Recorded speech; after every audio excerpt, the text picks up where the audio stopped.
உலகம் முழுவதும் பரவி வாழுகிற தாய் தமிழ் உறவுகள் அனைவருக்கும் வணக்கம்.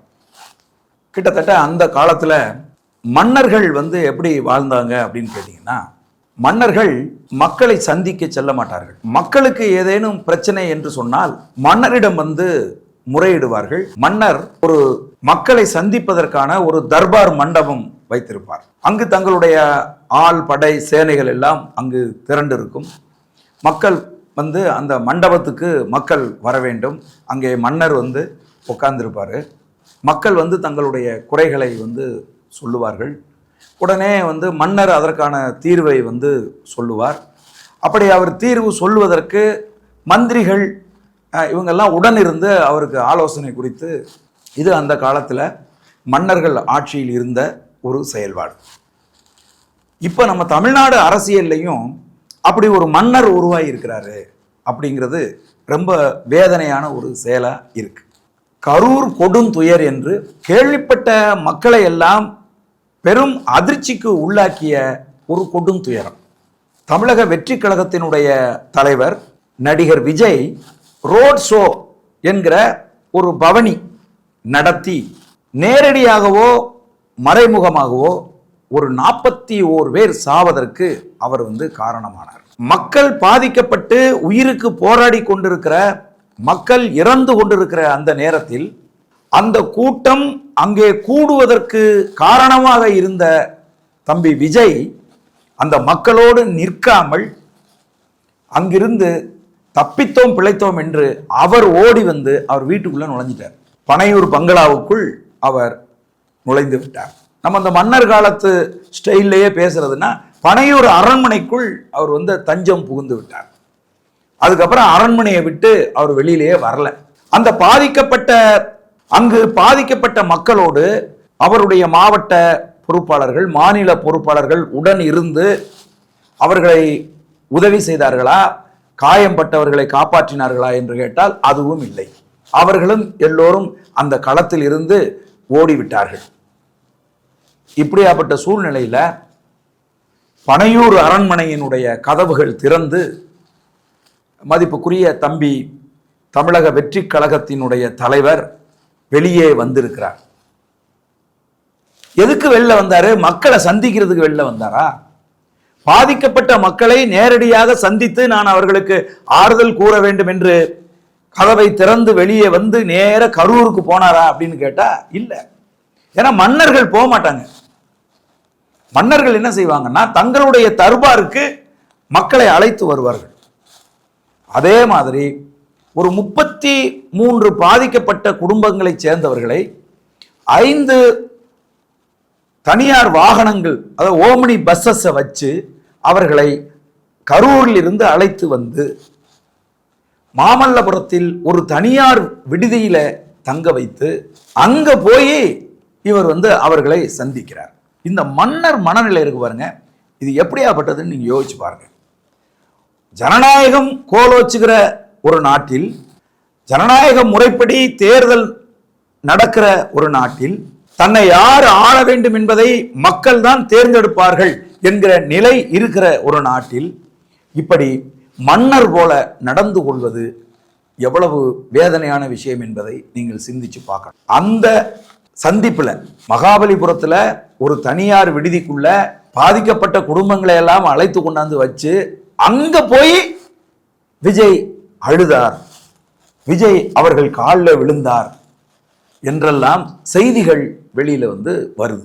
ஆனா இதுல முக்கியமான ஒரு செய்தி என்ன? இன்னைக்கு செய்தி ஊடகங்கள்ல, பத்திரிகைகள்ல, தினமலர் போன்ற பத்திரிகைகள்ல வந்திருக்கக்கூடிய முக்கிய செய்தி என்ன அப்படின்னு கேட்டீங்கன்னா, இப்ப நான் இதுக்கு முன்னாடி சொன்னது எதுவுமே கிடையாது. இது எல்லாமே மக்களுக்கு தெரிந்ததுதான். விஜய் அவர்கள் அந்த பாதிக்கப்பட்ட குடும்பங்களை சந்தித்து பேசிய போது அவர் மன வலியோடு சொன்னது என்ன அப்படின்னு கேட்டா, என் கண் முன்னே நடந்த அந்த கொடூரம், என் மக்கள் இறந்ததை என்னால் மறக்க முடியவில்லை. அந்த பெரும் வழியிலிருந்து என்னால் வெளியில வர முடியல. இந்த வலியோடு வேதனையோடு நான் மக்களை சந்திப்பேனா?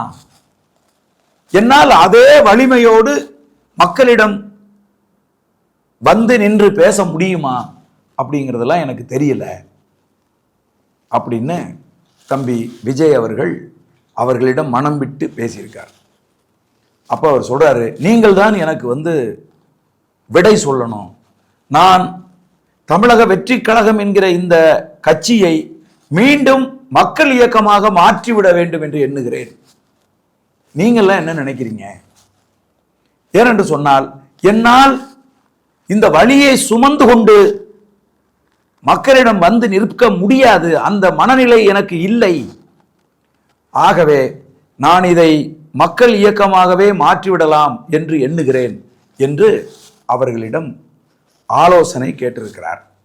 அந்த 33 குடும்பத்தை சேர்ந்தவர்களும் என்ன சொல்லுவது என்று தெரியாமல் அவர்கள் விழித்து கொண்டு கதிகலங்கி நின்றிருக்காங்க. அதாவது தமிழக வெற்றி கழகத்தை சேர்ந்த மாநில பொறுப்பாளர்கள், அங்கே வந்திருந்த மாவட்ட பொறுப்பாளர்கள் சிலர், இவங்கெல்லாம் பதறி போய், இல்லைண்ணா நம்ம கட்சியாக தான் நம்ம தொடரணும், மக்கள் நம்மை மன்னித்து விடுவார்கள், இது திமுகவினுடைய சதி என்பதை மக்கள் புரிந்து கொண்டார்கள், ஆகவே நம்ம வந்து தேர்தல் களத்தில் நம்ம வந்து நிற்கணும், திரும்பவும் நீங்கள் மக்கள் மத்தியில் வரணும் அப்படின்னு அவர்களெல்லாம் பதறி போய் தங்களுடைய கருத்துக்களை சொல்லியிருக்காங்க.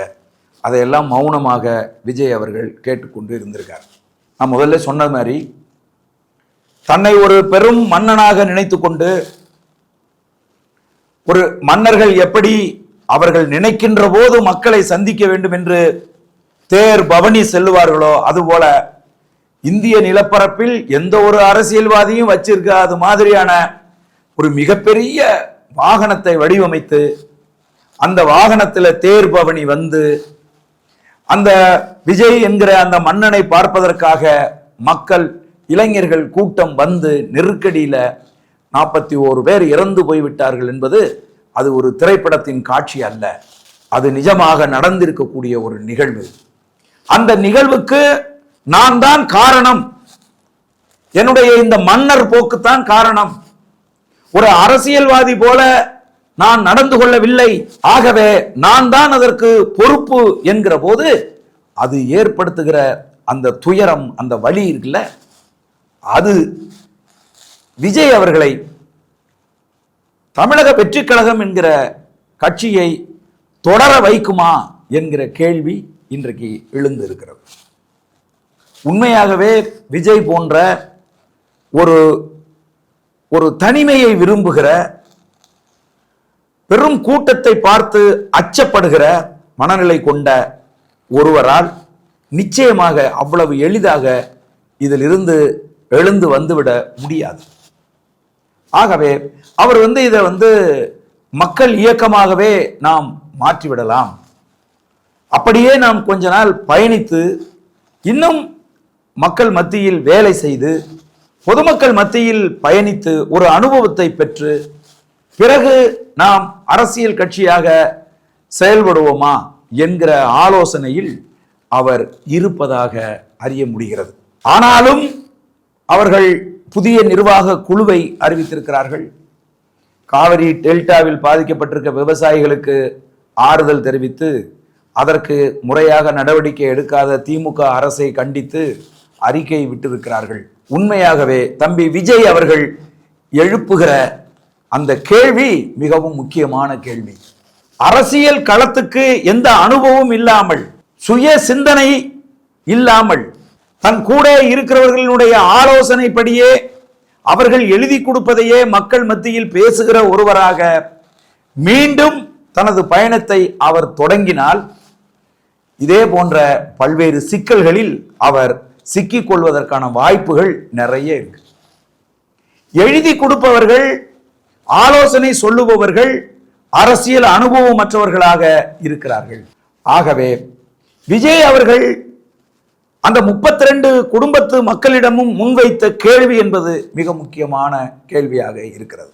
அரசியல் செயல்பாடுகளை நிறுத்தி வைத்துவிட்டு இயக்க செயல்பாடுகளை முன்னெடுத்து ஒவ்வொரு மாவட்டத்திலும் நேரடியாக பொறுப்பாளர்களை சந்தித்து பேசி கட்சியை ஒரு கட்சியாக ஒழுங்கு செய்து நிர்வாகிகளை அரசியல் படுத்தி அதன் பிறகு தேர்தல் அரசியல் களத்துக்கு வந்தால் இன்னும் சிறப்பாக இருக்கும் என்பதுதான் உண்மை. அந்த உண்மையை விஜய் அவர்கள் கரூர் கொடும் துயரத்துக்கு பிறகு உணர்ந்திருக்கிறார் என்பது மகிழ்ச்சி. ஆனால் அவர் திரும்பவும் ஒரு மன்னர் போல திரும்பவும் மக்களிடையே பவனி சென்று திரும்பவும் ரசிகர்களை பெரும் திரளாக திரட்டி பெரும் அசம்பாவிதங்களுக்கு அவர் காரணமாக அமைந்தால் அவர் நிரந்தரமாக மக்களால் வெறுக்கப்படுகிற ஒரு ஆளா அவர் மாறி போயிடுவார். அவருக்கு அரசியலில் செல்வாக்கு இல்லாமல் போவது போல சினிமாவிலும் தன் செல்வாக்கை அவர் இழந்து விடுவார். ஆகவே இன்னொரு கொடும் துயரம் நடக்கக்கூடாது என்றால் அவரை நம்பி நிற்கிற அவருடைய ரசிகர்களை தொண்டர்களாக மாற்ற வேண்டும். அவர்கள் வெறும் ரசிகர்களாக இருப்பதால் தான் இந்த ஒரு ஒழுங்கற்ற நிலை உருவாகி இருக்கிறது. சரி, அப்படி தொண்டர்களாக மாற்ற வேண்டும் என்று சொன்னால் அரசியல் கட்சியாக இல்லாமல் மக்கள் இயக்கமாக வடிவமைத்து நிர்வாகிகளை நியமித்து பொறுப்பாளர்களை நியமித்து அவர்களை மாவட்டம் மாவட்டமாக விஜய் அவர்கள் தனிப்பட்ட முறையில் சந்தித்து கட்சிக்கான ஒழுங்கு சட்ட திட்டங்களை வரையறை செய்து அவற்றை பின்பற்றுகிற ஒரு கூட்டமாக தனது ரசிகர் கூட்டத்தை மாற்றினால்தான் அவர்கள் தொண்டர்களாக மாறுவார்கள். இல்லை என்று சொன்னால் திரும்பவும் அதே ரசிக மனப்பான்மை. நீங்க பாத்தீங்கன்னா இந்த 33 குடும்பங்கள் வந்திருந்தாங்கல்ல, தங்கள் குடும்பத்தில் யாரோ ஒருவரை சாக கொடுத்து விட்டு விஜயை பார்க்க வருகிற அவர்கள் நடனம் ஆடிட்டு வர்றாங்க. எவ்வளவு மன வலியா இருக்கு தெரியுமா? இணையதளங்கள்ல எல்லாம் அதை பார்த்து காரி துப்புறாங்க. எப்படி அந்த மனநிலை உங்களுக்கு வருது? ஏன் உங்கள் தலைவன் நடிகன் என்பதால் அப்படி டான்ஸ் ஆடணும்னு உங்களுக்கு தோணுதா? நான் கேட்கிறேன். உங்க குடும்பத்தில் ஒருவன் இறந்து போயிருக்கிறான். அந்த மரணத்துக்கு பிறகு உங்களுக்கு விஜய் 20 லட்சம் ரூபாய் பணம் கொடுத்திருக்காரு, மாநில அரசு 10 லட்சம் ரூபாய் பணம் கொடுத்திருக்கு. இப்ப விஜய் மீண்டும் ஒரு 5 லட்சம் ரூபாய்க்கு ஏதோ காப்பீட்டு திட்டமோ ஏதோ ஒன்று கொடுக்குறேன்னு சொல்லியிருக்காருன்னு சொல்றாங்க. அப்ப இந்த பணங்கள் வந்தவுடன் உங்கள் வீட்டில் நிகழ்ந்த மரணம் மறந்து போய்விட்டதா? அதுல ஒரு அம்மா சொல்றாங்க, என் மகன் இறந்து விஜயை நாங்கள் அருகில் பார்க்கிற வாய்ப்பை ஏற்படுத்தி கொடுத்திருக்காங்க. நீ எல்லாம் தாயா? சொல்லு பாப்போம். ஒரு நடிகனை பக்கத்துல பாக்குறதுக்கு உன் புள்ள செத்தது உனக்கு பரவாயில்லையா? வெக்கமா இல்லையா உங்களுக்குலாம்? அப்ப தம்பி விஜய் அவர்கள் நான் மக்கள் இயக்கமாக மாற்றி என் ரசிகர்களை தொண்டர்களாக மாற்றப் போகிறேன் என்கிற அந்த முடிவை நீங்கள் உண்மையாகவே எடுத்திருந்தால், பத்திரிகைகளில் வந்திருக்கக்கூடிய அந்த செய்தி உண்மையாக இருந்தால் நிச்சயமாக அது அறிவுபூர்வமான ஒரு முடிவு.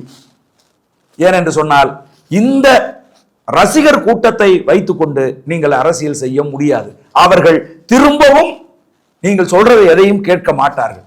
நீங்க உங்களுடைய ரோட் ஷோவை தொடங்குவதற்கு முன்பு உங்கள் ரசிகர்களுக்கு சில கட்டளைகளை போட்டீர்கள். பெண்கள் வரக்கூடாது, கை குழந்தைகளோடு வரக்கூடாது, முதியவர்கள் வரக்கூடாது அப்படின்லாம் நீங்க போட்டீங்களே, அதையெல்லாம் யாராவது கேட்டாங்களா? ஏன் கேட்கல? ஏனென்றால் அவர்கள் ஒழுங்கு செய்யப்படவில்லை, அவர்கள் கட்டமைக்கப்படவில்லை. அவர்கள் வெறும் ரசிகர் கூட்டமா இருக்கிறாங்க. ரசிகர்களுக்கும் தொண்டர்களுக்கும் நிறைய வித்தியாசம் இருக்கு தம்பி. உங்கள் ரசிகர்களை நீங்கள் தொண்டர்களாக மாற்றாமல் திரும்பவும் நீங்க பவனி போனீங்கன்னா திரும்பவும் ஒரு கொடும் துயரம் நடப்பதற்கான எல்லா வாய்ப்புகளும் இருக்கிறது. ஆகவே அன்பு தம்பி விஜய் அவர்களே, நீங்கள் உண்மையாகவே மக்கள் இயக்கமாக மாற்றி கட்சியை ஒழுங்குபடுத்த வேண்டும் என்று நீங்கள் திட்டமிட்டிருந்தால் நீங்கள் அதை உடனடியாக நடைமுறைப்படுத்துங்கள். அதுதான் சரியானது. உங்க கூட இருக்கிறவங்க பதவி ஆசை பிடித்தவர்கள், உங்களோடு நின்றால் மக்கள் உங்களை வெற்றியடைய வைத்து விடுவார்கள், அதனால் நாம சட்டமன்ற உறுப்பினர் ஆகிவிடலாம், நாடாளுமன்ற உறுப்பினர் ஆகிவிடலாம், மந்திரி ஆகிடலாம் அப்படின்லாம் நினைக்கிறவங்க உங்களை மிஸ்லீட் பண்ணுவாங்க, தவறாக வழி நடத்துவார்கள். அதை நீங்க கேட்காதீங்க. உங்கள் சுய புத்திக்கு எது சரி என்று படுகிறதோ அதன்படி நீங்கள் செயல்படுங்கள்.